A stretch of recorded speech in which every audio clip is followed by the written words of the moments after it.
Good morning, everybody. Sean Hewitt here, again from the Trusted Business Community Association, and today I'm interviewing a very dear and a long-term colleague of mine who we've worked closely together over many years, Colin Needham of TMORPH Design and Print. Now, Colin works with, obviously, the design and print aspect of all the businesses, but he also works within the website design as well. So I'd like to obviously introduce him. Colin, welcome to the meeting. Thank you, Sean. Thank you for having me here. You're welcome, mate. And obviously this interview is going out to everybody out there, so anyone listening in can understand who you are, what you do. So rather than keep them waiting, shall we head over to you, and you can tell us a little bit about the background, the history, and what is currently on offer at TMORPH. Sure, yeah. So history, I started the business 20 years ago with my wife. And the idea was I'd been in industry for about 20 years, and we wanted to offer the services that I gave in-house to companies like Kef Audio and Tate McLaren Audio to small businesses. So a whole ream of services that they could come to one place for and get the trusted service they need to move forward. And over the years, it's developed and evolved. We started off with web design and graphic design. We've moved into more into digital marketing, so social media, things like that. Sales funnels for people on their websites so they can bring traffic into their website to get more sales. And also brand strategy now, which is a really interesting subject, which helps us or helps business leaders communicate with their target markets. Tell me more about that brand strategy, because that's sort of like, that sounds like an interesting topic to have a chat about. Yeah, it is. It is. I mean, brand strategy is based around it's around the demographics and psychographics of people, but it's also based on neuroscience as well. Where with a brand itself, there's 5 stages to it, and most people start and end at stage 5, believe it or not.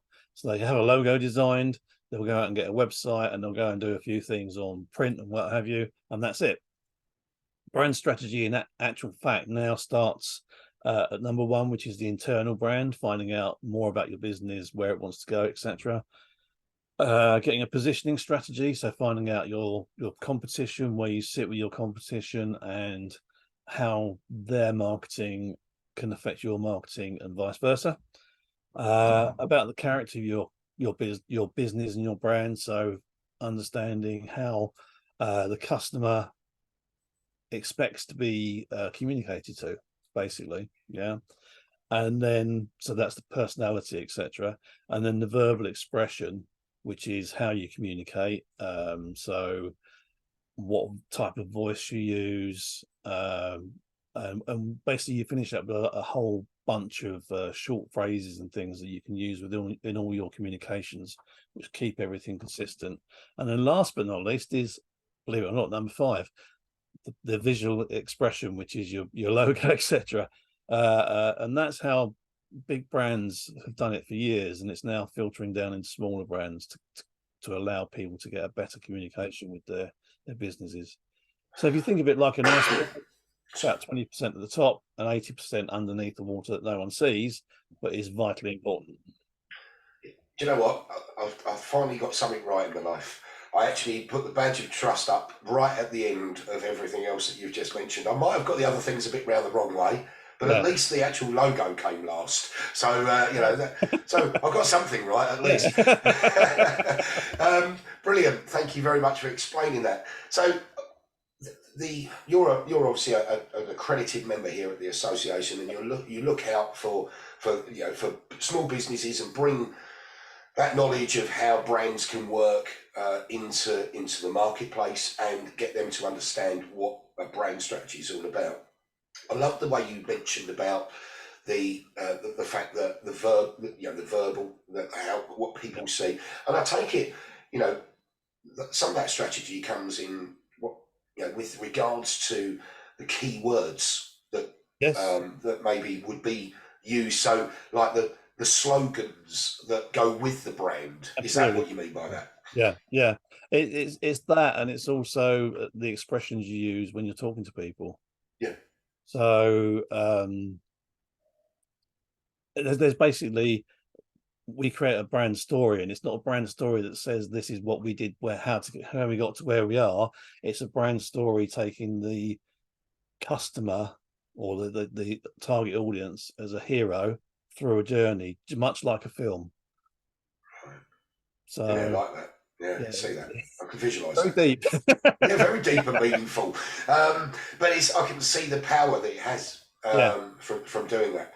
So obviously you started off with, you were saying earlier in your introduction, you started off with website design. Do you still do that side of things? Oh, absolutely. Yeah, Yeah. it's a vital part. Once we've done a brand strategy, we'd then move into web and things like that. And we've started to focus on target groups ourselves for websites. So specific types of websites for tradespeople, slightly different type of website for the health and wellness type of industry.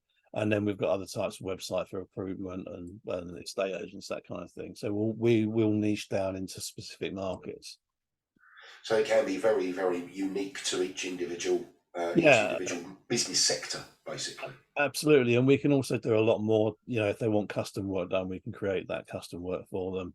And the one of our big things, or two of our big things actually, everything we do is accessible for disabled people, which is a legal requirement, and we make the websites as secure as possible. Yeah, especially in today's Yeah, absolutely. Yeah. arena. We go a little Security bit is everything. we go a bit further than everyone else. Yeah.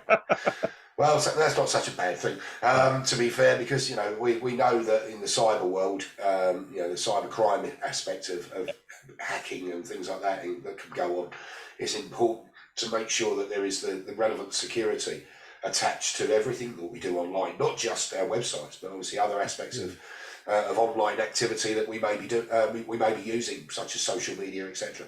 Yeah, absolutely. It's key now. So you mentioned you do social media, and that sort of. Do you get like hands on with their social media? Do you manage a company's social media Yeah, we aspect can of it? manage a company's account. We use software to plan everything.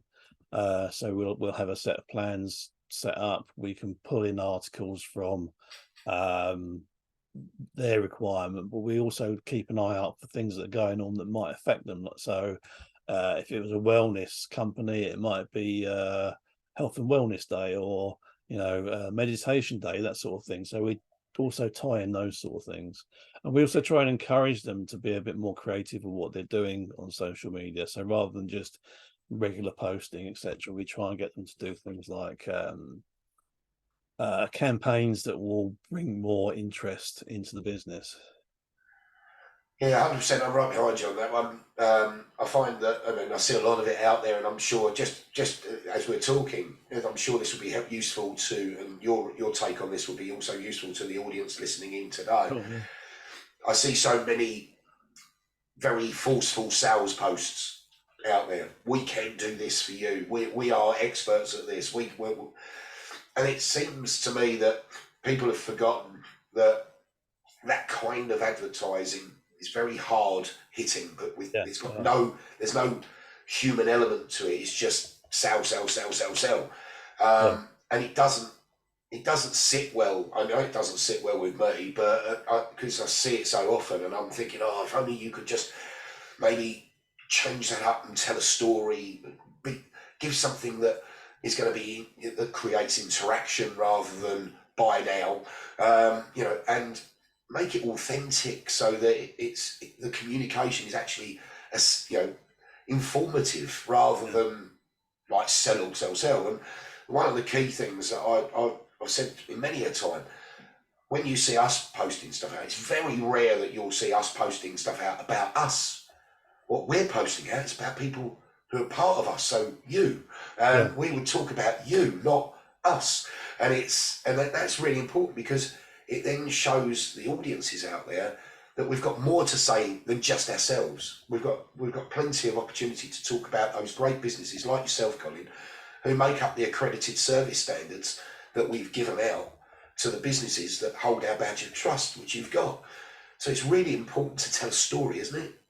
absolutely, yeah. And I mean, because we've got the brand strategy side, even if we don't go down that, we can implement parts of that into people's social media to make it more human. Yeah. And there's certain, when you're trying to attract an audience, you have a certain number of touch points that people need to see to start to know and trust your brand. And it starts around about 7 or 8. I mean, in some cases it might go up to the 20s, but if you start on that basis, at any point in that journey across 7 or 8 touch points, people can lose their trust. There's something you do that doesn't fit in with what they need. So it's being consistent and getting the message across, engaging with them with surveys and things like that to try and make them feel that you're empathizing with their problem. But also giving them a solution, because they can Yeah, then yeah, feel yeah. they can feel that they can go to you, knowing that you've. Because I suppose the more you talk about what potentially they might be going through and how you've shown what's happening out there, that makes you a go-to business. That turns you into an authority within the industry sector you're in, and that's more likely to attract more individuals towards you. That sort of law of attraction, I suppose, by how you process and how you push your message out to people. And it's not about pushing the sale out to people; it's about the message. Yeah, and that's exactly what a brand story is. It takes people Yeah. on this journey that they can see themselves as a character, and we can do that through social media as well. We can start to look at a story going through. I explain it to clients sometimes that, if you were sitting on the bus wearing a t-shirt and you had a message, you sat opposite the same person every day and you had a message on your t-shirt that changed daily and gave them each stage of the story, would they get the point by the end of it just by seeing the t-shirt? Yeah, no, good call. Colin, it's been really great having a chat with you this time round. We're going to have you. We're definitely going to have having you back for another session with us later on. But obviously, people are going to want to know where to find you to obviously find out a little bit more about what we've spoke about today. And I'm sure people are going to want to reach in to talk to you. So where do you hang out? What's your places where people can locate you? Well, normal ports of call are sort of LinkedIn and Facebook. I'm under my name there. We've also got TMORPH pages there, obviously through the trusted business community yourselves. And if they go to our website, tmorphdesign.co.uk, on the front page, you can book about 30-minute brainstorming session with me, which is free. So more than happy to have a chat with people and find out how they can actually improve what they've got. Give them a few tips. So if you get hold of Colin, he even throws some golden nuggets in there for you as well, some free tips. Yeah. That's great. And of course, don't forget, if you're watching this, you're listening in, you can also scan his QR code that's in the top corner of it, where he is. If you scan that will obviously give him give you access to everything that find where to find him with all the access links. Yeah, there's a few links. Yeah, brilliant. Obviously, thank you so much for being with me. To those listening in, please don't hesitate to obviously pop back and see us for more interviews. But the only way you can do that is if you like and subscribe below. So feel free to do that, and you can come back and listen to more interviews that we're holding throughout our membership. But today belongs to Colin Needham from TMORPH Design and Print. A great guy I've known for years. Know, like and trust. Well, we built that many years ago, and it's a great opportunity for anyone who wants to speak to an expert in their field, and a true expert and a true helpful individual in business. Get hold of Colin, have a word with TMORPH. You'll definitely be in safe hands. Thanks for joining me, Colin. Thank you, Sean. Been a pleasure. Till the next time, everyone. Bye for now. Bye.